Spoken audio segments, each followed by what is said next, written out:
Sweet. All righty. Hello, everybody out there. We're back. We're running live here on LinkedIn and YouTube here on This Week in Drones, and joined by a special guest here, Kenji. I'll let him introduce himself in a second, but he's doing some pretty incredible work. You've probably already seen it out there on LinkedIn, a draft that he's put together for other states to be able to analyze and give feedback on and apply and use. It's called the Statewide Counter-UAS and Low Altitude Airspace Domain Awareness Strategy. And we wanted to learn about it, get a little history, Kenji, and ask a couple questions just that may represent some of what folks out there are trying to accomplish. And while we're live, as usual, feel free to comment in. And if we see your comments pop up here, I'm happy to slide them in the conversation and see what folks here have to say about it. But otherwise, we'll go around the horn just briefly. Of course, I'm David Lewin here, your host, and I'm with Echodyne Radars. And so I'll just be wearing the hat of, sort of that layer of sensor in the conversation. But otherwise, I'll pass it to Kenji, and then I'm just like on my screen, I'll just go to Josh after that, then Max and Brandon just for introductions, and then I'll pick it up from there and pass to you, Kenji, for the main conversation after that. But yeah, go for it. Yeah, awesome. Good morning and good afternoon. My name is Kenji Sugahara. I'm the director of the Oregon Department of Aviation. I've been in that position for around 4 years, and I've been in the drone industry since around 2013 and been heavily involved on the policy side. Was one of the originals on the Remote ID Aviation Rulemaking Committee. So there's three of us that really pushed forward broadcast remote ID. I was one of them. And then I was the chair of one of the subcommittees on the Beyond Visual Line of Sight Aviation Rulemaking Committee, also on the Advanced Aviation Advisory Committee to the FAA for a number of years, and led a couple some of the committee work as well in the work groups. But this has been my life. We've been really working on counter UAS, and this is sort of how this conversation. But we'll do a deeper dive on that. But that's a little bit about my background. And I actually fly drones. I'm actually probably the only one of the only state directors that can punch an FPV drone through a hole this big. Awesome. Oh, and by the way, folks out there, I put a link in the post to this, in the announcement posts on LinkedIn. There should be a link to a post that Kenji put out there that has the document that we're referring to that we're going to go through today, the strategy document. If you guys want to pull it up, if you want to review it, during this call or after the fact, so feel free to do that. But we'll come back around. We'll deeper dive that. Josh, you want to do an intro? Hey everyone, great to be back. Joshua Lewin with Echodyne Radars, helping bring more low airspace awareness throughout the West and Central United States. And it's really excited to be here and learn a little bit more about this counter-UAS strategy and see how we can just keep everybody safer and have better infrastructure and rules around, how to operate drones in a way that's safe. Beautiful. Max. Yeah, good afternoon. Max Rosen, Director of Government Affairs for Echodyne. I do all of our work with the federal government, the legislative branch, executive branch. Work closely with David and Josh and several other team members here, and I've known Kenji for a long, long time. So appreciate having him on, and I'll kick it over to Brandon. Thanks. Sweet. Brandon. Hello, everyone. It's great to be back. So, David, thanks for inviting me, and Kenji for the great work on the document that you and your team built. It's a phenomenal framework. For those who don't know me, Brandon, I'm a former FAA manager. I stood up the UAS Security and Counter-UAS Coordination Office within the Air Traffic Organization within FAA. I left about a year and a handful of months ago, and now I'm a senior security consultant with Z-Beta Incorporated, and we're building counter-UAS programs for critical infrastructure operators and domestic security folks who are concerned about the drone threat. So thanks. Beautiful. All right. Well, Kenji, I'll pass it to you here in a second. I've read through the document as well. I thought it was an amazing way to pull together so many of the topics we've actually talked about on this podcast for years now, in terms of, all of these different policies and rules, that we've been waiting for, from the Beyond Visual Line of Sight rulemaking that you mentioned that you were part of the the committees on that, and then all the way to like the security side, with 2209 and all these infrastructure groups that are concerned about, what can we do about folks flying over our airspace? We don't own the airspace, the FAA does. Well, maybe there's a path, for some critical infrastructure sites through 2209 to add some sort of flight restrictions that at least give them that legal precedent. So we've been like tiptoeing on each of these, wondering how they're gonna come into place. But your strategy document pulled all of that together, super clean, really helpful. So just would love to hear, what you'd like to share just on like the history, kind of what led up to this, and then if you want to walk us through some of the high points, we'll ask questions. And like I said, while we're live out there, folks, if you're listening to us right now here live, feel free to send in comments and questions, because you got, these subject matter experts on the hook right now, and I think they can answer questions live while we go. But otherwise, Kenji, take it away, and we'll ask questions along the way. Yeah, and feel free to interrupt me at any time, because I tend to talk a lot. That's just my stick, just being a lawyer. I love to talk. But the original genesis of the idea of a statewide strategic counter-UAS strategy came about because the entirety of the DHS FEMA grants that have come down the pike, right? So when we look at $250 million, well, for those who aren't familiar, there was an original $250 million grant that came out of DHS FEMA to fund counter-UAS for the FIFA games, the Soccer World Cup. And that money came real fast and quick. And it was, folks, Brandon, you know how it was. It was a complete mess, right? You're trying to get all this money out. And there's a lot of times where that money was spent just shove it out the door without understanding how this all interplayed. And then just talking with the folks over at DHS, and I've had a long-standing relationship with New Steel, which is a National Urban Science Technology Lab there. Great folks. Alice Hong, she's retiring very soon. But really talk through some of the technology and some of the larger issues as well.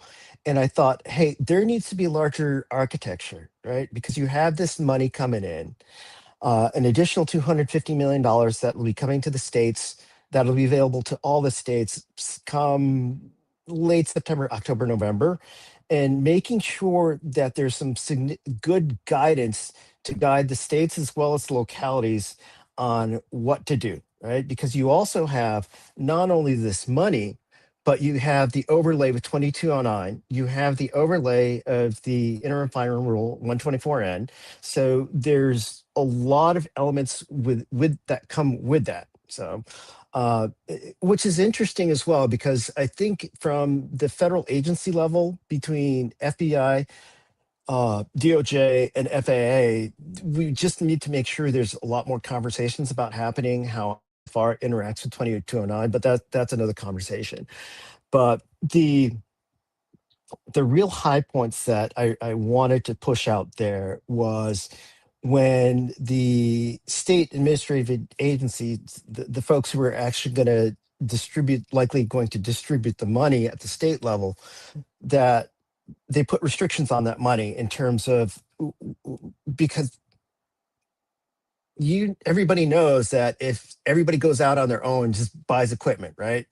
That's just a bad thing, because it's primarily important that this equipment be able to interoperate. So interoperability standards, making sure that they're on the approved systems list, making sure that when they locate the sensors themselves, that there's analysis done of the locations, because we all know, especially on the sensor side, where you put it matters, because there is potentially RF interference, et cetera, and they're not sticking it there. And that also goes for the 2209 side, right? There's that requirement that they put up remote ID sensors to gather data to make sure there's actually a problem. So there's the interplay of that and making sure, and I talked to the FAA on this and said, hey, is there a way on the 2209 side to get that data, feed it into a larger system as well, and require that data sharing? So the idea is also to create that air domain awareness, right? So having a larger picture of what's going on in the air. not only for security purposes, but also for the civil side. Because my thought process was, hey, this grant money is eventually going to run out, right? Feds are great at giving money to put in infrastructure, but all of us know that a lot of these have subscription models, right? For the detection side. What happens when that money runs out? Is it going to be left up to the localities? Is it going to be left up to the states? And I'll tell you what, a lot of us states don't have money. So we got to figure out ways we can leverage that data to potentially sell it to the private sector. When we talk about BV loss, we talk about deconfliction, tactical deconfliction, to increase the safety case, and we can charge for that data. That might be a way to help support that system for not only security side, but also for the civil side as well. Well, actually, opposite, civil side and support the security side as well. So Kenji, that's that. Can I ask just on that point? Yeah. I met with a DOT not too long ago. Mhm. And sorry if my internet's a little slow. I think it's a little choppy, but they seem to have some issues as a Department of Transportation. It was totally different state, different environment there, but they, for some reason, felt that they needed to stand down from trying to get involved with like reselling data, owning who owns the data. It was like this whole complicated thing, based on how their agency, I'm sure it was like a specific to that state and everything, but I'm curious how you've navigated that, or if you guys would just be like tangential to the party that could, maybe some third party that could own and resell data, or if in Oregon you've worked on, some sort of legislation that enables that, because I think that's a really interesting move, right? DOTs are well positioned to like have that overarching view of how things are moving, drones and things are moving around the state. But. Yeah, and just to give you an idea, I'm also the chair of the Emerging Aeronautics Committee for the National Association of State Aviation Officials, and also one of the primaries on the Advanced Air Mobility Multi-State Collaborative, which has around 35 states. So I've been pushing this stuff out there. So they have that framework. And it's going to be up to each individual DOT to make their own decisions, of course, but there's nothing that prevents private industry from aggregating that data as well. I don't think that we as state DOTs or state aviation bureaus, there's not a lot of appetite for us to actually run the flight information exchanges. We'd likely contract with outside vendors because, to be honest, a lot of us don't have the staff, the expertise. There might be specific states that might have that expertise, but I'll tell you what, Virginia, Pennsylvania, Oklahoma, it's like, yeah, great. We have the expertise, but do we really want to deal with it? Because we're dealing with a lot of other things. So there is a space for private entities to get involved, for sure. And Brandon, like you like to say as well, and Mark Batrick likes to say, this is going to be sort of a tiered approach, right? So when you think about it, remote ID as a basis, right? So level one, and then you add on top of that acoustic, IR, you look at RF sensing, etc. 124N capabilities, which is the RF decryption, decoding, etc. And then on top of that, there will be eventual for non-kinetic mitigation, right? So the RF, what's on the approved technologies list. So all along that chain, there's opportunities for private sector to get involved. Radars are going to be a big one, right? Echodyne, great for that level 2 side as well. So yeah, there's different models, but I think for us, at least in Oregon, I've brought this up, and I'm part of the Homeland Security Council, so the Oregon Homeland Security Council, and we've worked with all the agencies there. So we have military, we have the administrative services, we have emergency management, we have the DOT, because we're separate from DOT, and DOJ as well, because it touches on each of these. Oh, also forestry department, because there's wildfires, so there's detection requirements on there as well.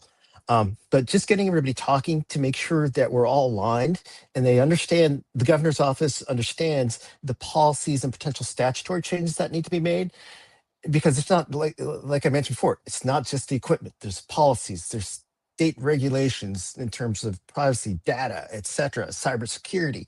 So, Tabletop trainings, all the things that go into it.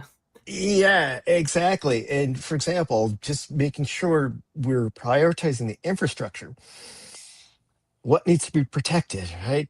Working with the colleges as well, because they have the NCAA games, go Oregon State and go University of Oregon Ducks, right? So um, there's a lot, and just making sure that there's structure around it, because otherwise everybody's going to be doing their own thing, and that's the thing that I want to prevent. I want to touch on something Kenji's kind of alluding to, though, is that the counter UAS detection, not just the counter UAS, but also on the UAS integration side, it's not going to be left to any one single organization to solve. So a lot of folks back pre-Safer Skies Act days were like, well, this is a federal government problem, even though really the vulnerability is in the community, right? And so you know, the drone delay games now, so like rain delays for baseball, football, or whatever, now we have drone delays, and it's a normal thing. And so in Baltimore, I believe it was the Ravens, I think the AFC championship game was delayed several times due to overflights of drones. And so now post Safer Skies Act, everyone will probably look to local law enforcement. But at the end of the day, local law enforcement, they're not, and I said this at the Counter UAS Summit yesterday, they're not security guards. They don't have the resources to operate 24/7 to protect critical infrastructure, all the sporting events, all the other things that are vulnerable to drones, which is a lot of stuff. So as Kenji, you mentioned, it's a team thing. It's going to take everybody, all of that coordination and everything else, and trying to navigate the nuances, excuse me, of the new 124N IFR that took effect July 1. So it's great to see the effort and put into this with that mindset that we have to cooperate together as a state, as a community to ensure that we're providing the maximum amount of airspace awareness and protection that we can. Big time. Max, I think Max, you've had a lot of experience with the DOT side of things, and then I'll let you pick it back up, Kenji. Also, actually, Travis Moran had a great comment I might throw up about remote ID after Max, if that's cool, and have you comment on it. But yeah, Max, do you have any thoughts on the kind of state DOT side of things? Yeah, I wanted to pull a little bit on a thread that Kenji mentioned when it comes to funding. The $500 million infusion of capital between this year and next year is great, but it's nowhere near enough. Right, there needs to be more federal funding. It's the first major infusion of capital of its kind for SLTT law enforcement agencies to purchase and use counter UAS mitigation and detection equipment as well. Right, they've been able to buy detection equipment like our radars for a long time, but there hasn't really been a major infusion of capital for those folks to go and purchase technologies like ours and our partners. Really ever, at least on the commercial side of the house when it comes to counter UAS. And so Kenji's absolutely right. This funding did come together really quickly. Safer Skies Act in and of itself came together very, very quickly at the very end of last year. And I think what's really important to remember is that the $250 million that was distributed for this year supported only the major, the host cities in the U.S., which are major cities, right? Those are cities who likely, absent the World Cup, may not need federal funding to go out and buy certain technologies because they have the budgets and they have the people to operate that technology. When you think about rural America, that's where I get really concerned, right? Because I read a statistic, I think it was the National Association of Law Enforcement Professionals or something like that, had these statistics on their website that 70% of the police departments in the United States are considered rural, which means that they serve communities of less than 10,000 people. And so those are the exact types of communities where if there isn't additional federal funding after the next $250 million dries up, I feel like inadvertently we could be ostracizing those rural communities who can't afford, and I'm sure there are many of those communities in Oregon, as Kenji can speak to, who won't be able to access the types of technologies that they need when they have the same mission as the larger urban metropolitan police departments, and that is to keep their communities, assets, and the airspace over those communities and assets safe. So, from my seat as the Director of Government Affairs for Echodyne, and working with organizations like AUVSI and the Commercial Drone Alliance, and as Kenji knows, just knowing a lot of the people who are government affairs, lobbyists, those type of people in this world, I've been trying to build this coalition of support for additional funding that will support law enforcement agencies all around the country so they can go and buy technologies that are best for them, whether it's our radars or someone else's or whatever the case may be, right? Every mission is different. Every need is different. But I'm a little bit concerned if that infusion of capital is just sort of grinds to a screeching halt at the end of next year. And that's especially true when you think about the grants that each state administrative agency is going to get next year are going to be far, far lower than the infusions of capital that the state administrative agencies got for the World Cup this year, right? You had Texas and California and Florida, these big states who got, 35 million-ish. And then you had the smaller jurisdictions like the folks in Kansas City who got like 6 or 7 million.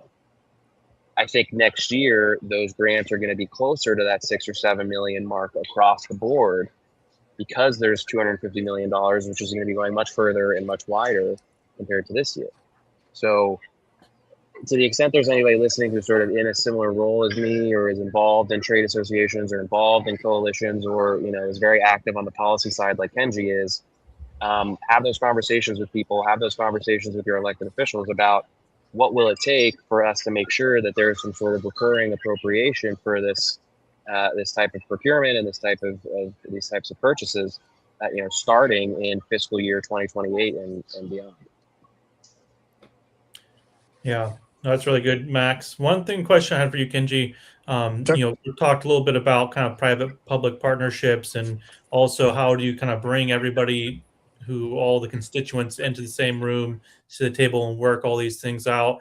One kind of area I could see that happening are these kind of eVTOL corridors. I don't know if you've been following like a few states like Texas is working on one. I know Tulsa, they've been doing a lot of work on there and creating some corridors. I think California, all around, they're kind of starting to try to build out these, kind of beyond line of sight flying corridors, and also potentially funding it through the economic development group. So the economic development group in the city might be the one footing the bill, but the Department of Transportation is the one who's kind of facilitating it.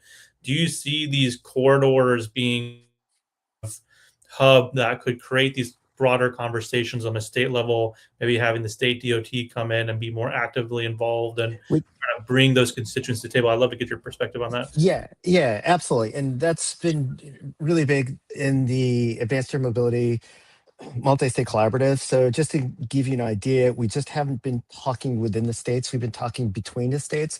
So that's why you're seeing talk about, for example, a AM corridor between Georgia and North Carolina, right? So, and then we've been talking to Washington DOT about how to set up corridors within the Pacific Northwest down to California as well. So what's great about the collaborative is there are 35 states that have gotten together to talk about, for example, some commonalities and policies, because what we know that operations don't end at state lines. So policies, thinking about infrastructure, thinking about just some of the things that we do is as states that can really drive things forward, because if you have standards, or at least each state's going to be different, but if we have similar frameworks, it's going to make it that much easier for the operators to come in and do operations between the states. Just as an idea, one of the things that we've been talking about on the EIPP is a ConOps where there's going to be a medical unit that's stationed in this is an interesting one, an Oregon airport located in Washington State. It's the Dallas airport. And then having a service area in both states, right? So you stand up the infrastructure there, and you're doing operations on both sides of the Columbia River. Because again, people get sick on both sides of the river. It's not like we're not going to service people who are having issues or medical emergencies on the north in Washington if we have resources in Oregon. So, and vice versa. So those conversations are ongoing, and I think we can leverage them in terms of that infrastructure, the digital infrastructure, the detection infrastructure to help enable those operations as well. But one thing that I want to mention really quickly is as we sort of start rolling into the grant cycle, one of the things that I've been doing at least is connecting with well, we first connected with state police and then got them trained up on that 124N detect and warn training, which is the 90-minute course that you take on the one of the FBI's websites. I think it's through the LEAP portal. And then the next step is, since we had OSP, Oregon State Police, as a guinea pig, I'm having them create the how to do it and getting that word out to the folks who have DFR programs, because they're likely more sophisticated. I'll tell you that a lot of the localities are starting to roll in their drone programs, but they're not great at that. And there are a lot of cowboys out there who are doing stuff without standards. So Jeff Pritchard, who you might have heard of, Caboose Fire, has been involved for a long time, is trying to create that standardization across the state as well. So there's training standards that are coming into play, which also goes on to the counter-UAS side as well, including that training with the Department of Public Safety Training and Standards. I think that's what it is. But getting that in there as well. So because the fear is a lot of these locals have no idea what they're doing. Brandon, you know that, and Max, you know that 100%, right? They're clueless. So I think a big role is also to actually provide information and start getting them educated and helping them through this process. Yeah, I just wanted to, and that's not a hit on law enforcement. I mean, we haven't had to think about air threats since World War II, and at the law enforcement level, probably never. And so the fact that it's an unknown is not a fault of anybody. It's just something that's never had to be dealt with before. And so it's an emerging deal. And so the other thing is there's this nuance between federal law and state, local, tribal, territorial law, because at the end of the day, the feds own the sky and they own the criminal code that governs really counter UAS mitigation and some flavors of detection. And so that blending of the federal and state areas is it's very new. I did want to reach back to some that we have all kind of talked about, which is the funding stream and some of that. So the grants, the federal funds, it's not a reliable source. It's one of those things where if it's available, awesome. If it's not, then you've got to figure out some other things. I actually sort of wrote a paper on this, and I published it last week on Substack. You can check it out, but it's going to be the changing economics of counter UAS post Safer Skies. So pre-Safer Skies was all federal funding or a federal client base, lots of money, traditional procurement acquisition on the federal side. On the state, local, tribal, territorial side, it's going to be different because the funding is not as massive. So you're going to have this kind of modular economics of the counter UAS industry sort of play out. So a hardware agnostic top layer command and control platform where you can plug and play different sensors as you are able to procure them based on funding availability. That's one of the great things about Echodyne systems, is that it plugs and plays with so many different applications, APIs, and everything else, that it's very modular type radar system that can do that. There's other systems out there as well, but I just wanted to bring that out because you don't have to answer the full counter UAS problem in one single schwack. You can pick and choose the capabilities that you bring in and build a program over time. And with that said, though, too, is the drone threat problem is a multi-jurisdictional problem. So if you're a county police department, you don't necessarily need to fund it all by yourself. Look to the surrounding counties and other law enforcement jurisdictions that are around you, because the operators at the end of the day are criminals, and they intend to use the drone as a tool. And the drone's not the actual perpetrator of the crime. There's still a person involved at the end of the day. And what they'll do, and they especially down in the Southeast, when they just did that big RICO case with the drug smuggling into prisons, is that they'll separate themselves from where they're flying the operator and the control from where the drone is, purposely in different jurisdictions to create confusion of response. And so having that that coordination and that state level framework to provide that type of structure for the counties and the municipality police is incredibly helpful and useful. And it's one of the reasons why I like that. So a lot of different things here. I did want to just point out Travis's comment on data. I 100% with you. The data thing is an issue, especially in the IFR. Angie Savino and I talked daily almost about the data issues. We provided comments back to the DOJ specifically on the data and some of the legal definitions of what communication data is versus pattern data and all of these other things. And so I think, and Kenji, correct me if I'm wrong, and maybe Max, you've seen this too on some of your legislative sides, is that a lot of the states and everything don't want to deal with the data because they don't want to deal with the liability and the protection and everything else that comes along with that data storage, right? Definitely interested in some more feedback on that. But. It also depends on which agency has the data, right? If it's a law enforcement agency, the data restrictions are going to be much stricter compared to, for example, private industry who has the data. And then the question becomes who owns the data. So there's a lot of elements that still need to be worked out. And that's where I think these discussions, there needs to be a lot more discussion between all the folks in the private industry, as well as the state level folks, as well as the localities. We're going to have to figure this out and start creating MOUs, right, as well. And that includes data that's going up to the feds, because we know DHS would love to have a dashboard of the sky and how we deal with that as well. And then to your point, Brandon, in terms of the mutual aid, that's going to be absolutely critical. That's part of 124, and that's a capability that was specifically written into the Safer Skies Act. So you're spot on in that. If your agency doesn't have that expertise, make sure to lean on the folks who do, because everybody's here to support each other as well.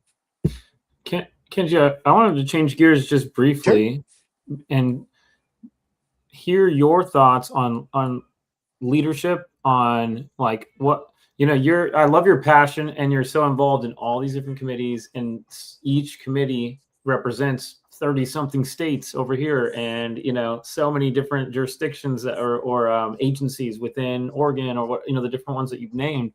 Mm-hmm. And just share with the folks out there, because I think we're going to need champions that replicate mm-hmm. the sort of involvement, sort of like evangelism or whatever, like cross-pollination and multi-jurisdiction, mm-hmm. all these things. Like how did you gain an understanding of that? What gets you out of the bed in the morning to like go above and beyond, to go out and meet with all these extra people and not just like check the box on whatever you're meant to do there? I mean, like what you're doing is profound and it's really interesting. I'd love to just gain some wisdom and maybe spark some others to do something similar. I love drones, right? I've flown drones for a very long time. I flew for film and television. So my claim to fame is I was on Drake's Instagram. So if you ever watch the music video Laugh Now, Cry Later, I was on the drone team. So I enjoy it, and I get a kick out of it. And I enjoy the people that I meet, like all of you that I've known for a long time. So whenever I make an effort to get out there, right? So one of the most important things to do is show up. So if there's an event, try to get in, show up. There's the CDA event. I'm bummed that I didn't make it out to the White House event. I need to give Gretchen and Lisa a hard time. It's like, why wasn't there any state and local representation? Or maybe there was, and I wasn't invited.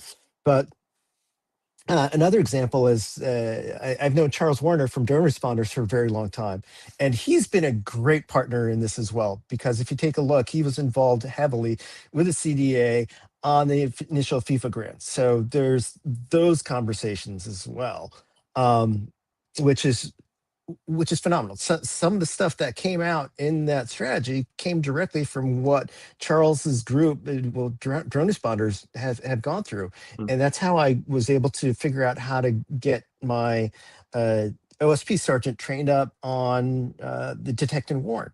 It's right there. So leveraging resources out there. The more connections you have, the better, because there's somebody out there that has the knowledge that you need. All right. So that's how to do it. But again, it's just my passion. I just love it. All right. Well, hey, where are you going to be next week? We talked about that backstage, but I'll just toss that out since we're speaking of networking and events. Might as well let folks know. But there's an exciting event I think a few of us will be at with commercial UAV. I'll spill the beans there, but what are you going to be doing out there, Kenji, and like how can folks connect with you? Yeah, sure. So in Vegas? I'll be in Vegas for commercial AV, and I'll be moderating panel with Jessica Jones and Ben Supko from the FAA. Jessica Jones, pretty much the executive director, the head honcho over advanced aviation technologies, and Ben is from the hazmat side of things. So that's a misnomer. It's the security side of the FAA. So he's the top dog over there. So I'll be moderating panel on my own on Thursday. Actually, I'll be speaking on Thursday, but I'll be available to answer any questions on the statewide strategic plan, as well as Airspace Counter-UAS strategic plan and air domain awareness. So I'll be available, answer any questions. Yeah, and I'm always happy to answer any questions. You can ping me as well, so go figure. I love it. Yeah, and we'll be there as well. We'll have a booth set up with Echodyne, and we'd love to talk to folks. But I kind of derailed our conversation where we were deep diving the document, but I was kind of curious to kind of go back to where we were before I toss out those questions. Where do you see the value in multi-mission in deploying technologies that can be used for both counter UAS and detect and avoid airspace awareness? And I think a lot of the sensors that are being deployed can be used for both. I mean, I could think of quite a few, and it seems like those worlds are colliding. Even the software interfaces and the hardware, everything is seems to be being built strategically for both, or either or something. But what's your take on that? What's your philosophy maybe built in the strategy on considering that? Or are you more focused on counter UA? But I mean, you have both in the title, so that's what makes me ask. No, 100%. If a sensor's a sensor, right? So if it picks up on a drone, it's going to be able to service both sides of the equation. So the security aspect and the civil side. So why not? Right? Because one of the things that we talked about, just for example, in advanced air mobility, there's been talk about electrification, right? So the big key is, use it for electric aircraft, but also use it for ground vehicles as well, right? And another one is weather. So if you have a weather station that's set up for advanced air mobility at an airport, something like that, that's going to service the general aviation crew. Because what you do is you find as many uses as possible for a piece of equipment, because it increases your return on investment. Coming from coming from the private industry side, I get that, right? And I want to see more of that in the government side, where you're leveraging technology for multiple different uses. And like I spoke about for the sustainment side, in terms of the funding, that's where it comes to be absolutely critical as well. So the more uses you can find that can help pay for that equipment, the better it is, for especially if it's government owned. It's going to be much better for the taxpayer, because I, like you, don't like paying taxes. There's an element I absolutely want to pay taxes because I want to give money to the greater good, but at the same time, we want to maximize the return on investment. I think everybody wants that. Yeah, that sounds really awesome, Kenji. I was curious because I know you've been really heavily involved. I mean, one of the founding kind of developing folks around remote ID. I was kind of curious to see kind of what are your thoughts on kind of that rollout of remote ID, and where do you think remote ID, kind of what role will that be playing in the future? Because obviously you've been very close to that technology, and I'd be kind of interested to see how you think that rollout has been. So just to let folks know out there, remote ID is functioning as it was envisioned by, sort of in my head. It sucks, right? Because I was coming from the pilot perspective, right? Because the idea is the higher you are, the larger your footprint is. The lower you are, the smaller your footprint is. So from a privacy perspective, that was super important to me. And then the other component too was, it was really a cost shift, because originally when we were talking about network remote ID, the idea was to install a cellular chip on every single drone. So that would increase your swaps, your size, weight, and power. And then there was going to be a cost associated with each one that would go to your cellular company. So the cellular companies like Verizon, AT&T, we're all salivating over it because we all have our smartwatches. Can you imagine having 5 drones? So that's an additional revenue stream for the cell companies. So they were going gaga over that. Plus, there is the component of having to be connected to network everywhere, right? So persistent and pervasive surveillance of what you're doing. So from a Fourth Amendment perspective, I like to be private. And if I'm flying in the middle of nowhere, who gives a hoot unless there's a wildfire around? So that was part of the equation as well. But the cost shift really happened from the operator and the drone really to the folks who need to do that detection, right? And now you're starting to see the rollout of a lot of this detection technology. And there's a number of companies that do that. And right? Because that's the nature of remote ID. And that's where the other sensors come in for non-cooperatives. We've known that.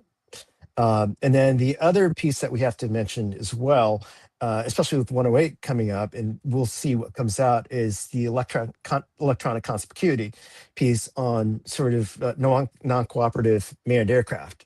So that's another component of that as well. But in terms of remote ID, I think it's part of it. It's part of the solution. And I think as there's more maturity, there is going to be a component of network remote ID as well. So that's what a lot of the drone delivery companies are pushing for, because they don't want their information broadcast everywhere, because they're concerned about delivery privacy. They don't want this person to be shown, hey, we're delivering here medical supplies, etc., or prescriptions, and they're concerned about preserving their trade secrets vis-a-vis other competitors as well. So there's that. And then there has been a program called MNAP, which was driven by Chris over at what was his last name? Christopher Nassif over at the Transportation, or DARPA, which was talking about using cell phones for electronic conspicuity for everybody. So there's a lot of potential evolutions, but I think for now, and the FAA has been pretty clear on this, it's going to be remote ID for a while. So that's a lot for that topic.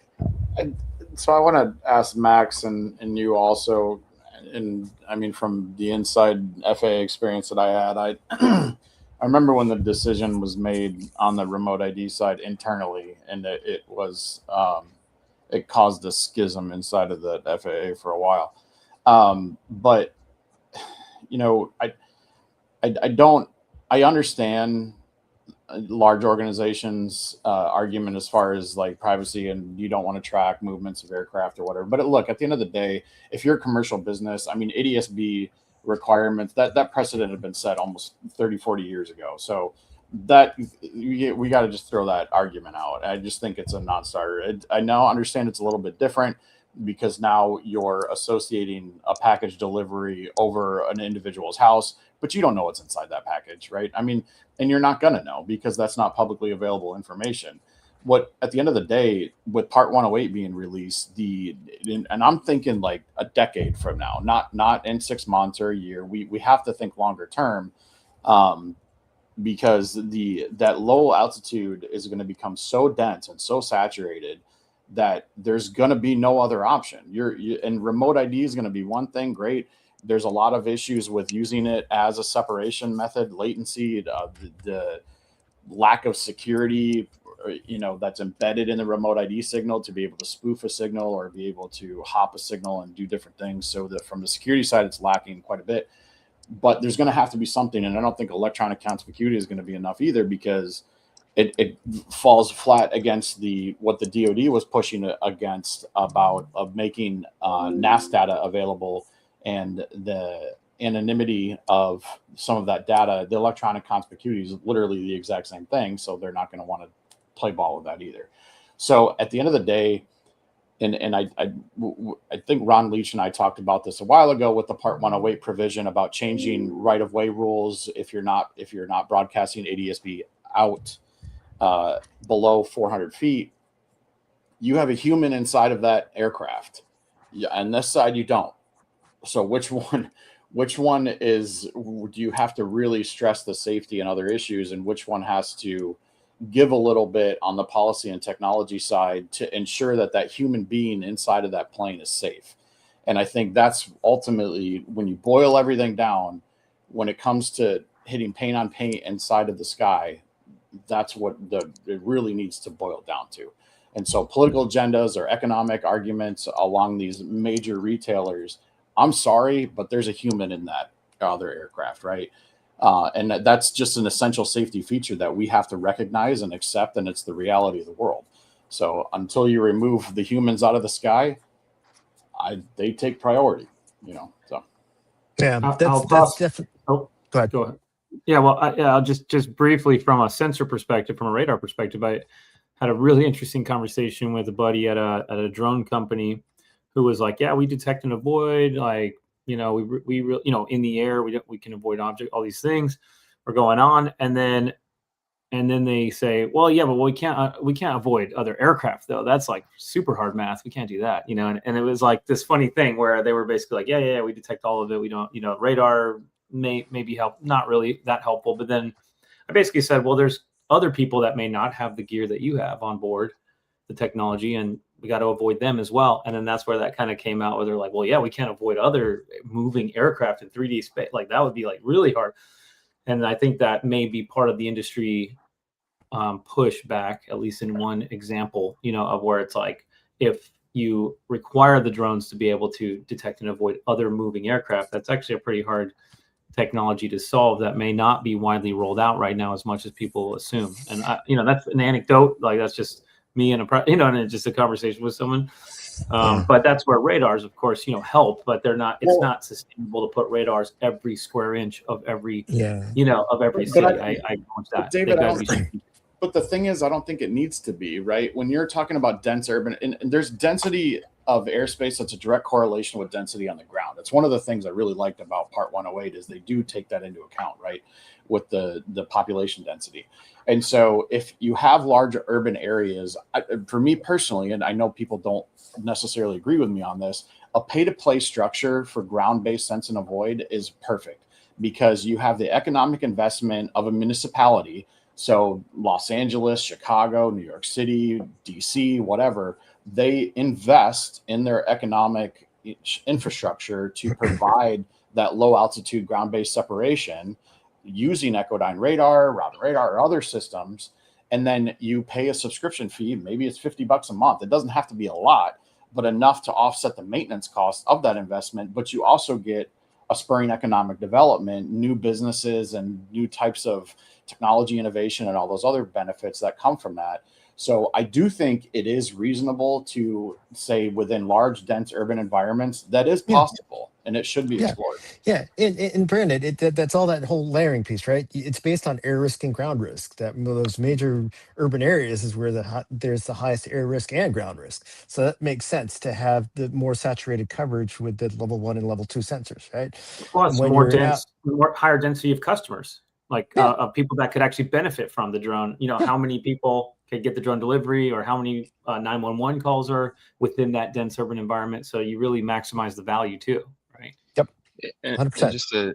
And just to sort of respond to what Brandon said, because he raised a lot of really good points. The whole idea of ADSB equipage and the rebate programs and ADSB mandates and all these different things, it has been and continues to be, to Brandon's point, a very political issue. And in my line of work in particular, politics and policy are two very different things, right? You can good policy, good politics. Sometimes they don't always meet and intersect, because there are a lot of special interest groups out there that feel one way and other special interest groups that feel another way. And that, that was very evident in the process of the BVLOS NPRM being drafted. And when I was still at AUVSI, which is where I worked before Echodyne, I'm sure Brandon and Kenji know this. I mean, there was a point where there were so many areas of opinion and so many areas of disagreement on right of way and electronic conspicuity and all these different things that the FAA essentially called all of the major trade associations in the space, like locked everyone, not actually, put everyone in a room at FAA headquarters in DC, and they were like, all right, guys, let's talk this out. Like let's figure out. Let's not we're not going to hide behind the words on a page and be one of thousands of comments that were filed. Like, we're going to get all the major trade association heads in one room, and we're going to talk about this with all the. It might even have been Brandon. I don't know. You may have still been there, but they put everybody in a room and we just talked it out.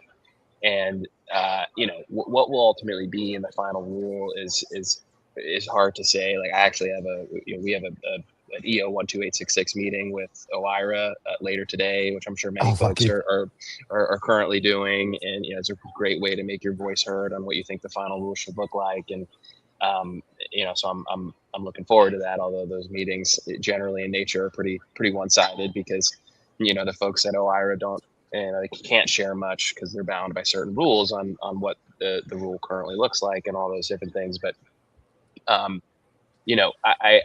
I think a burning question that I always have, and I think, Kenji, you're probably one of the best suited people I can think of to answer this is, how's all this stuff going to be paid for, right? You've got so many different things happening on the regulatory side, so much progress. You've got 2209.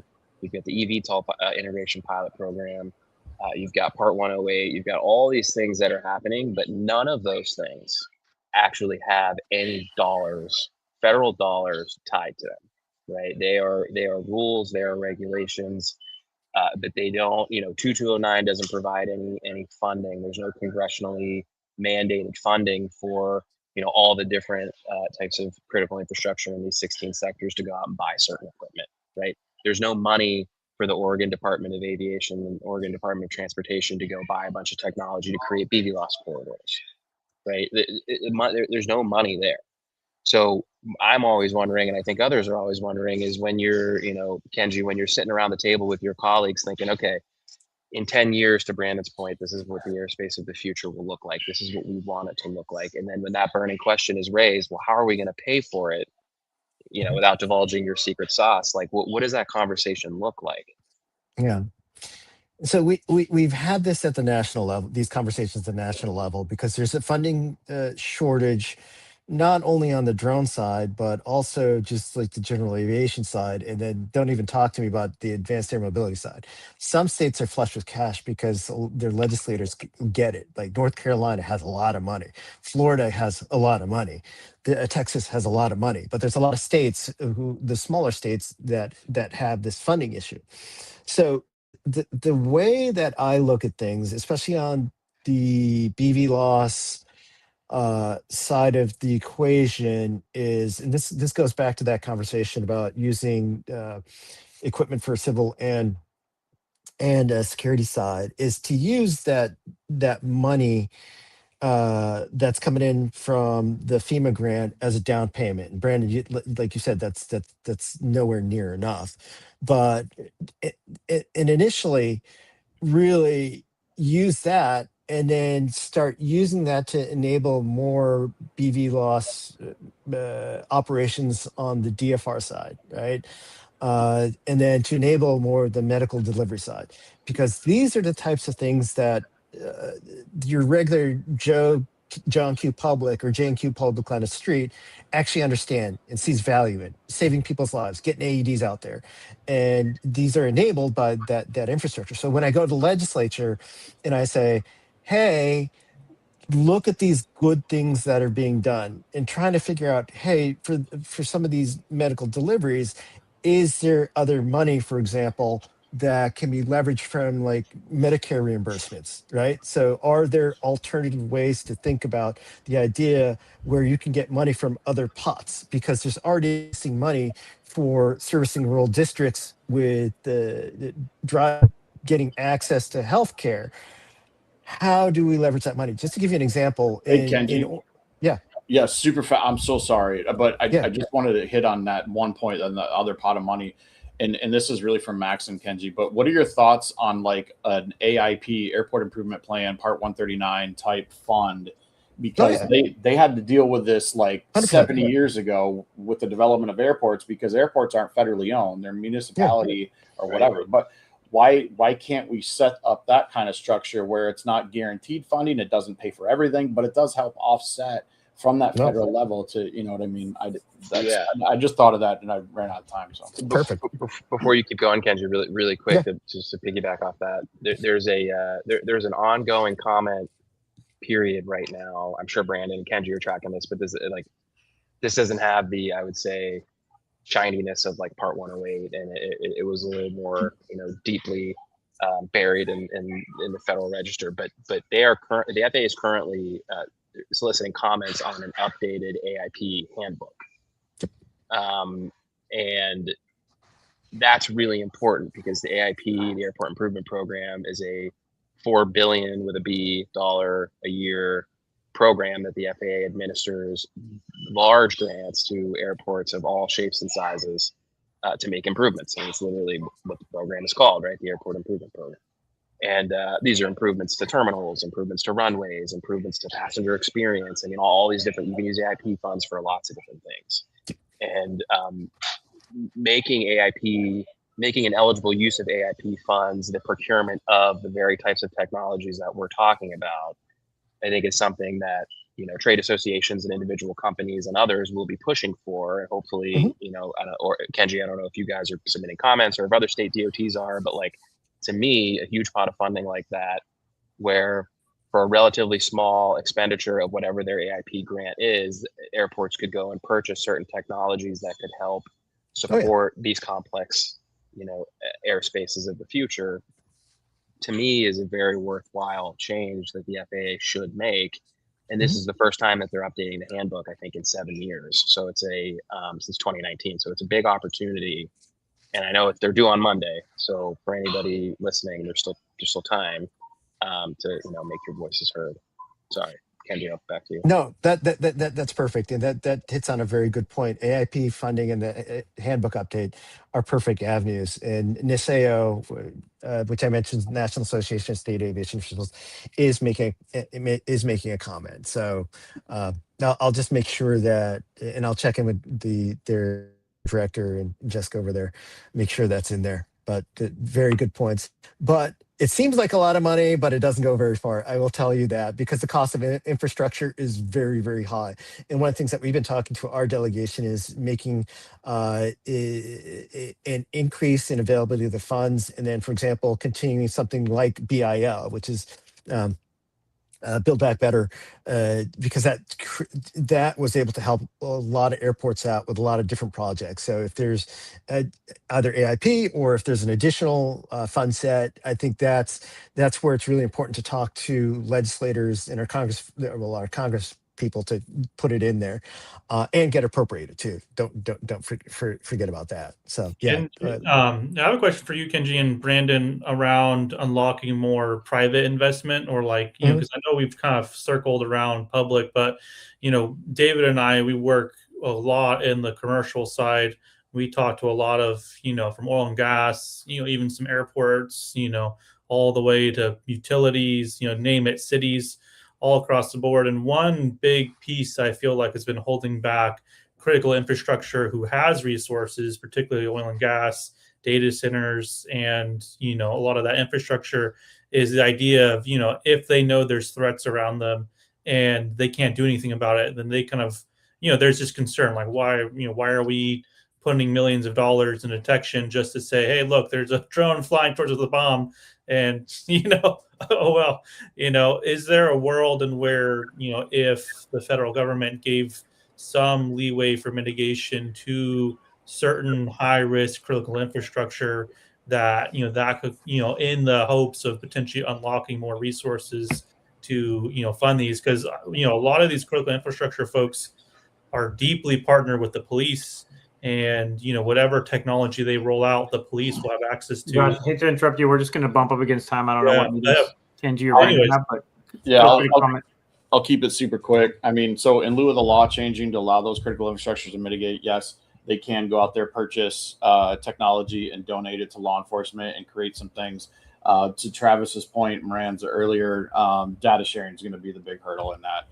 But yes, there definitely are avenues to explore with that one.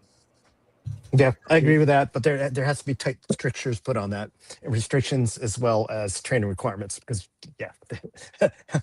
and liability coverage as well. So Awesome. Well, thank you so much, Brandon and Kenji, for coming in and being a guest on this episode. And we'd love to have you both back in the near future. And thanks for sharing the draft and putting that together, Kenji. That's a huge resource for everybody out there, and we'll keep learning about it. I'll see you live next week in Vegas, and we'll keep connecting. But really appreciate it. Thanks, perfect. all. Yeah, thank you. And thanks everyone for tuning in live as well. We'll see you again hopefully next week or soon.